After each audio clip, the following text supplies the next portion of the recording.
തൊഴിലുറപ്പിനെ തകർക്കുന്ന കേന്ദ്ര സർക്കാർ നിയമം തിരുത്തണമെന്ന ആവശ്യം. NREG വർക്കേഴ്സ് യൂണിയൻ പ്രതിഷേധ മാർച്ചും ധർണയും സംഘടിപ്പിച്ചു. തൊഴിലുറപ്പിനെ തകർക്കുന്ന കേന്ദ്ര സർക്കാർ നയം തിരുത്തുക, ജൂലൈ 1 മുതൽ 125 ദിവസം തൊഴിൽ നൽകുക, കേന്ദ്ര സർക്കാർ കേരളത്തിൽ തൊഴിലുറപ്പിന് 7500 കോടി രൂപ അനുവദിക്കുക തുടങ്ങിയ വിവിധ ആവശ്യങ്ങൾ ഉന്നയിച്ചാണ് NREG വർക്കേഴ്സ് യൂണിയൻ പ്രതിഷേധ മാർച്ചും ധർണയും സംഘടിപ്പിച്ചത്. പ്രതിഷേധ ധർണ TMA കരീം ഉദ്ഘാടനം ചെയ്തു.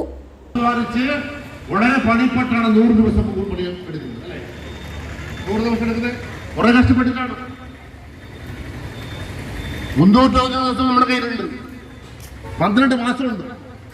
ഈ 12 മാസം ഉണ്ടെങ്കിൽ കൂടിയും അതിന്റെ സാങ്കേതിക നൂലാമാലകൾ കിടന്ന് 100 ദിവസം പണി പൂർത്തീകരിക്കാൻ വലിയ പ്രയാസമുണ്ട്. PK Kannan, Cherakkot Kunhikannan, P Krishnan, KV Sukumaran എന്നിവർ സംസാരിച്ചു. M സുനിൽ സ്വാഗതവും സാവിത്രി നന്ദിയും പറഞ്ഞു. News bureau, Kanhangad.